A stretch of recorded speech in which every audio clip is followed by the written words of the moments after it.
The brain is the least understood organ, and yet is the very important organ because it literally runs our lives.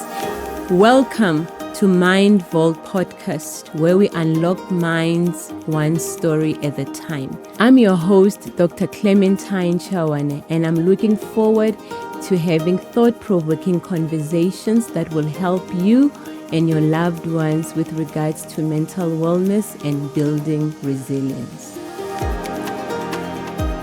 Welcome to Mind Vault Podcast, where we unlock minds one stories at a time. I am your host, Dr. Clementine Chawane, and I'm looking forward to having great conversations with you and your loved ones with regards to mental health and resilience. Today is our introduction podcast, and so my co-host, Dr. Samke, will be shining the spotlight on me. And so I am welcoming my co-host, Dr. Samke. Thank you so much, Clementine. How are you doing? I'm well, thanks. And you? I'm very well. This has been a long time coming. Hey, it has been, and I am grateful it's finally here. Likewise. So tell me, as people, we are perceived in different ways. We are defined in different ways because of our roles. If I were to ask you, who is Dr. Clementine Chawane, how would you answer that question? Well, I wear many hats, and I think one of the hats is the doctor hat, which is my professional hat. And mainly I'm just a psychiatrist who is passionate about mental health in the consulting room and also outside of a consulting room, where I feel like outside of a consulting room, I'm able to reach more people. And in the consulting room, I'm only seeing one person at a time. Besides being a doctor, I'm a wife, I'm a mother, I'm a daughter, I'm a sister, and I want to believe I'm a good friend. Yeah. So, yeah, in a nutshell, that is Clementine. Okay. And tell me, this career path that you've chosen is perceived in many ways. Lots of stigma just related to the title of it. Yeah. So why did you pursue it? Well, that is a funny story because the passion actually started in adolescence. I used to watch The Bold and the Beautiful, and I used to have a great liking to Hunter Taylor, who was a psychiatrist then. And that's when I first heard of the term psychiatry, and I was like, oh, that is interesting. I always knew I wanted to be a doctor. But when I heard about psychiatry, without having the access to Google, I felt I knew what that was. And I was like, that is what I want to do.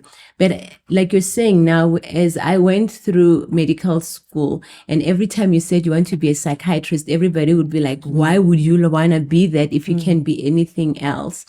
And so the passion for it really started growing as I was at medical school, having to deal with patients who were having mental illness. And I just found that this is what I would like to do with my life. I felt like I connected with them. I understood. And I was also very curious because sometimes medical school doesn't fully explain how a mental illness come about like they would with other disciplines.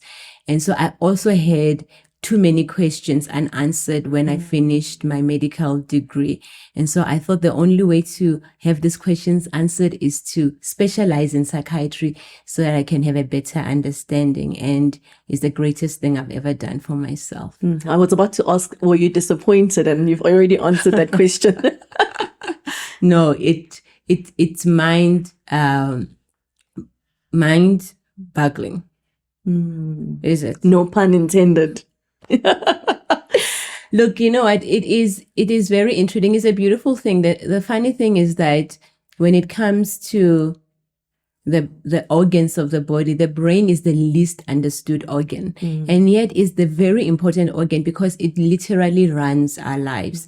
And so no, I am still fascinated. I'm still learning on daily basis. Every time I'm asked to present something and I have to go and research, I am fascinated at how much I still don't know about the mind and the brain.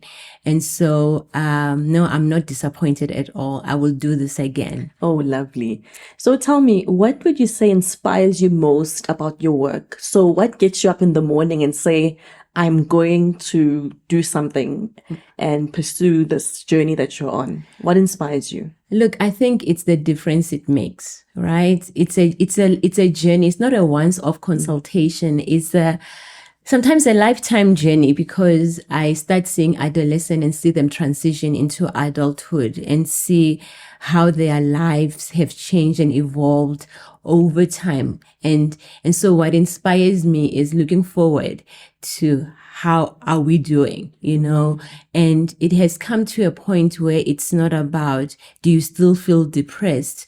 And depression is not the major thing that we talk about. We start having conversation about what are you actually doing with your life, and so I have seen that I'm actually even more interested in not just somebody being symptom free, but actually somebody living out their lives with the battle of a diagnosis, and sometimes with a label of a diagnosis that sometimes people are having. And so I look forward to meeting people who are saying, I'm living my life in spite of the diagnosis. I like so that. that's what inspires me to get up. And then on the flip side, what would you say is very discouraging for you, that will make you feel very drained after a long day of work, or what makes you not look forward to your work? What do you think is that difficulty for you? Yeah. Look, I think there's still a long way to go when it comes to people knowing about mental illness, So, for example, it would be somebody who is going through work bullying after they have been diagnosed with mental illness. And for me, it's just, I wish that somebody on the other side understood that this person is not less competent just because they have a diagnosis, just because they have been admitted in a mental health institution. They are still capable of doing a lot of things.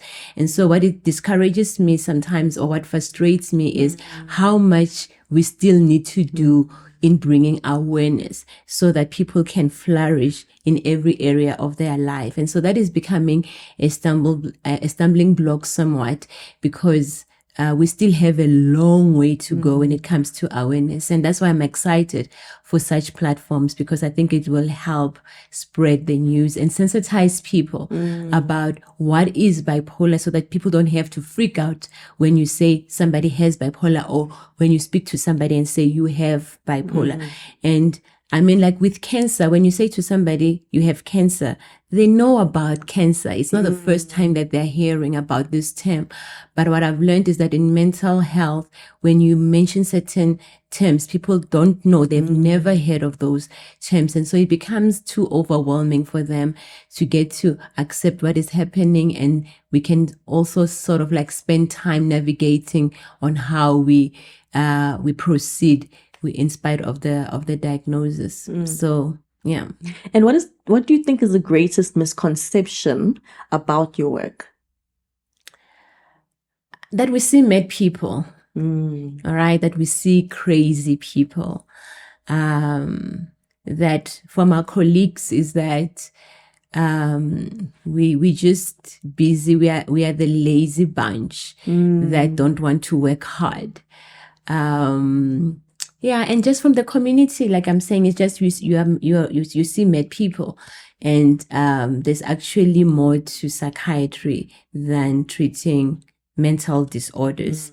And mental disorders are not it's not madness, even though that is maybe a substitute word and a street term to try and say somebody is mentally unwell. But that word madness or craziness actually does promote stigma, all right? Because if you are mad, then we have a way to manage your madness, whether it's to restrain you, whether it's to cast you out of the community, to undermine you. But once we see it as an illness, then there is an opportunity for somebody to say, this person is ill, let me take them to the hospital. Like we would if somebody had epilepsy or diabetes or HIV. We don't say things like they are demon possessed or they are just cursed. We say, oh, this person is ill, let me take them to a doctor to try and get them help. So what you've done is actually quite unconventional, because there's a perception of where we find a psychiatrist. Yeah. Now the psychiatrist is doing a podcast. What is the meaning and thinking behind the name? First say the name again. The Vault. So Mind Vault podcast. So what is that about? So I literally just recently moved into a new office space and I saw this piece. And initially I thought it was a clock. And then until I showed my son the pictures and he's like, you have a vault in your office. And I know that I have watched movies about the vaults and how people will crack the vault, so I actually just went and checked what AI say about the resemblance between the vault and the mind. And the beautiful thing is that the vault stores treasures, very, very expensive treasures. And yet the mind does the same thing. It stores the treasures of our lives. And so sometimes this sophisticated thing can be intimidating, right? And so maybe this is the mental illness that people are diagnosed with, that sometimes sort of locks the treasures within their minds and they're not able to see the beauty within them just because of this. And so having this conversation is me attempting to unlock the vault so that we can go beyond the diagnosis and see the beauty and the treasures that are within people, for example, autistic people, they have, or let me rather say people with autism, right? They have actually a very beautiful mind, but sometimes they are socially awkward and all we see is the social awkwardness and we don't spend time trying to see what is it that they're excellent at. And if we actually focus on that, they are actually very, very brilliant people, and so this conversation for me is just unlocking the mind to see what treasures there are. And also we will be having a lot of experts that will come and explain matters and illnesses and disorders and they're certified because they will be professionals. And so they're not giving their personal opinion. We actually will be sharing scientific information that will help our audience to understand more about how their brain function, how a mental illness come about, how to recover from that, and for the loved ones to know how to support their family members, their friends, their spouses, their children who are diagnosed with a mental illness without stigmatizing against them. And for people who are curious to, keep watching, what do you hope they gain most from this platform? Yeah. Look, I think it's just to get scientific information, right? Because there's a lot of information out there and most of it is not verified information. Anybody can post anything and people can take that as the gospel, or as the ultimate truth. And so I just wanted to be able as a scientist or as a doctor to bring out scientific information so that people can check whatever information they have about things with a verified source, so that people can know, like I'm saying, for me, it's just, I want you to be able to understand yourself better, whether or not you have an illness. And so it's not limited to a mental health population. Is actually directed, or it's meant for everybody, because if you don't have a mental illness, at the rate at which things are going, if you don't have a mental illness, you will have somebody very, very close to you who is living with a mental health condition. And either way, we just need to be knowledgeable. Whether I'm in HR and I have an employee who's struggling, whether I'm a teacher and I have a child, a scholar who's struggling, whether I'm a spouse, either way, we need to know all this so that we can just be more mindful about ourselves and being intentional about looking after our own mental health. Because if we don't, we might lose it. And Dr. Clementine, how do you look after yourself? I have to be intentional about it, so at work, I usually take breaks, so every 6 weeks, I actually go for a break. And it's not necessary that I'm traveling. I just sleep in and catch up on my sleep. or go to a spa and pamper myself, or go for a walk that I've been wanting to go for, but I couldn't because of work. So I take recurrent breaks.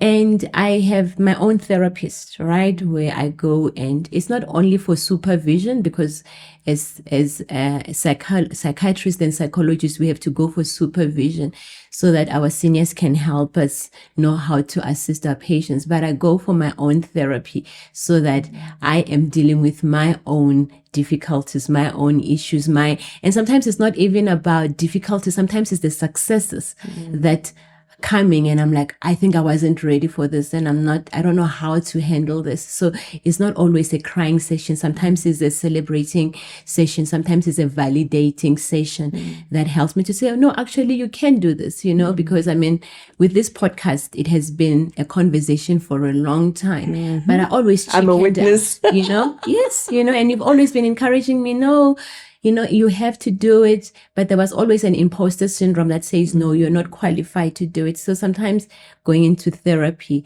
helps build my confidence and to say it's okay for you to try. And so I also do therapy to look after myself. I think it's so powerful that you are sharing that vulnerable aspect of your work, because oftentimes when people are coming to see professionals, they don't think that the professional has difficulties. Yeah. So for you to own that, I think it's really empowering and comforting for people who are listening to us and conversing and listening to you sharing that even the psychiatrist needs mental health support. Yeah. I think it's a very important aspect that you're touching on. Yeah. Look, I think for doctors in general, it's easy for us to develop a God complex, right? Because like you're saying, people are coming to us to help them resolve big issues, to help them take out big tumors in their body. And so it's easy for doctors to neglect themselves.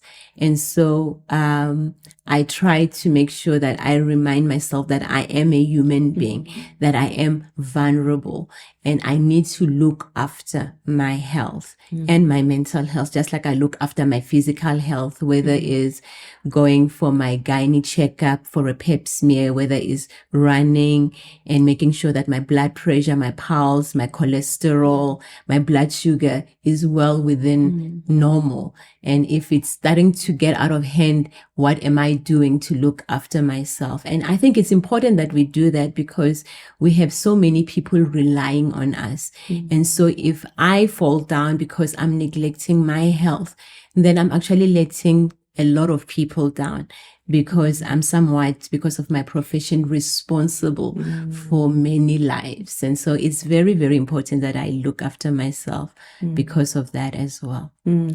And what do you wish people take away from this platform? I wish for many things. I wish that it can be a source of information. I wish that it can be a community where people feel like there's a place that I can belong to. I wish that people will be able to know that they are important and that they have something beautiful and that life is not over. I wish people can know that there's somebody out there who cares about their well-being, and that their well-being is not necessarily the absence of an illness, and I think people just want not to be ill. No, you should be alive and living out your life and pursuing your dreams. And, it's more like an orthopedic surgeon would be happy if a runner will go back to running after fixing their broken leg, and so I look forward to people just finding a sense of belonging and a place where they say, oh, so this is what is happening, because sometimes people don't really understand what is happening within them. So I feel like if there is a platform that can help explain those things, people will be more understanding of themselves and hopefully be more kind to themselves instead of beating themselves down all the time. So what is your biggest hope for people in terms of wanting to reach out on this community that you're creating? Because it's going to be, I have so much excitement, this. Yeah. Because I believe that there's a space for it. There's a need for it. So what do you hope people take from it? Yeah.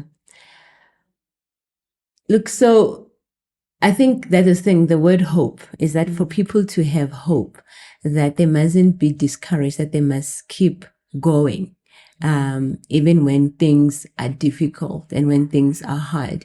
And I hope that people will want to come and be hosted to share their own experiences, So if there's anybody out there who has the courage to come and say, I was diagnosed with a depression, I was diagnosed with bipolar, and this is how I am managing, it will help empower another person, And so I'm hoping that we will have great conversations, right? That will be relatable and reliable. And reliable. What I liked is the word reliable. Because like you're saying, there's so much. We're in the era of social media, and there's so much information in that space. And sometimes you don't know what to take with you or to leave behind.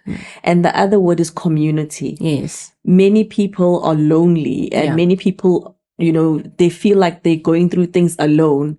And the fact that this is going to be a resource is very powerful. Great. Yeah. No, definitely, because mental illness can be a very isolating illness, and I did a presentation now on stigma, and I found that there's a concept called self-stigma, where a person can actually internalize the guilt that is imposed on them by others and start looking down at themselves because somebody has said there is something wrong with you. You are now dirty. You are now not able to do certain things, And so I hope that somebody out there will meet a sister, a brother, a friend in this community to say, oh, so even though you look like this, even though you are doing so well in your life, even though you are flourishing so well in your life, you have to see a psychiatrist, you have to take medication, you're going for therapy, you're going for a run, you are being intentional about your well-being. So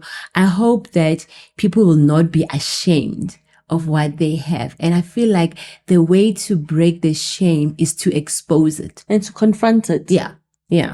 So confront it and say, well, you are just an illness and I am more powerful. It's not so much to say, I'm powerful, I'm going to stop my medication, I'm going to stop whatever it was recommended that I do to maintain the health, but to say, I'm not going to allow you to define me and set a boundary line to say you cannot go beyond this. All right. And yes, sometimes as doctors, we do say, well, after this, you're not able to do certain things, but it's more about, okay, how do we now take a detour and find an alternative route to do the things that makes our heart happy, And so that's what I'm hoping this will help with. In advance, I firstly want to congratulate you for having the courage to overcome the negative voices of discouragement and whatever procrastinations or whatever discouragement over imposter syndrome, like you mentioned. I'm so glad that you fought through this, because I have no doubt that this is the start of something really big, and you ought to be very proud of yourself. What are your parting shots? Look, thank you so much for that. It does take courage to do good things. And, I feel like for me, the difficulties is I fear being successful. Failing, I'm like, no, it's fine. I'll pick myself up. But being successful has always been something that intimidates me, because I'm like, oh, what is going to become of me when I am becoming successful? But that is not the motive behind this. It's not to be successful. It's not to be famous, even though those are the things that comes with it. And that is one of the things that made me shy away from doing it in the first place, because I don't want to be out there. I'm happy in my office seeing one person at the time. It's safe, right? But the thing is, there are more people who don't have the courage to come and seek help. All right. And sometimes they don't have the resources to seek help. They don't have the patience to seek help. So, I just thought I want to be able to go to the people, all right, and tell them about what is it that we do. And having different guests in mental health, it will also help people to not be afraid. Oh, so this is how a psychiatrist sound like. Oh, so this is how they look like, and it's not something that is so overwhelming and intimidating. And so my parting words is that please tune in. Every week, we are going to be having different host of experts. So come and tune in, invite your friends, invite your family. Tell everybody, shout it. Tell everybody, let's spread the word of hope, the word of love, the word of acceptance. Let's come together as a community and fight against the stigma when it comes to mental health. And so those are my parting words, the more the merrier. And if you feel you want to come in, please do let us know, and we'll be happy to host you, as long as whatever you want to share is going to empower people and not necessarily just a few minutes of fame.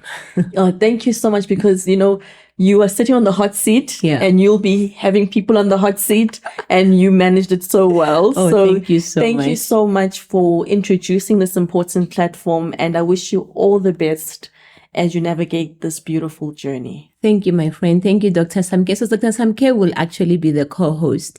And so she will be coming in most of the time to interview people who are living with mental illness, so that we can have a lived experience, and that has actually been scientifically proven to actively help with breaking the stigma. And we've seen that with HIV, right? How we managed HIV was that people were coming and say, I have HIV and I'm taking my medication and that's why I look healthy. And so lived experience helped break the stigma. And so I look forward to the interviews that you'll be doing as well with our audience. Thank you so much. I'm equally excited to be part of this journey. As someone living with mental illness, this aspect of the lived experience narrative is one I'm passionate about. So this is the start of a very exciting journey, and I'm so grateful to be a part of it. And I'm so grateful to be doing it with you, because you're not only my colleague, you are my sister, you are my friend, and I believe you have a beautiful story of hope to share with others. I always say that I understand mental health and mental disorders from a textbook point of view. All right. And sometimes that can make people feel like you don't understand what I'm going through. And so doing this with you is actually very powerful, because you are a lived experience. And so you are living. You, as a doctor, I know you understand it from a scientific point of view, but I know that it had a different impact when it was a personal experience and something that you live with. And so I look forward to you sharing your story and how you are thriving in spite of your diagnosis. Great. Yeah. Thank you so much for watching our first podcast. We are looking forward to having more. And so if you liked our podcast, I'm asking that you subscribe, you share it with your friends, and we'll see you next week. Until then, love your mind. Cheers.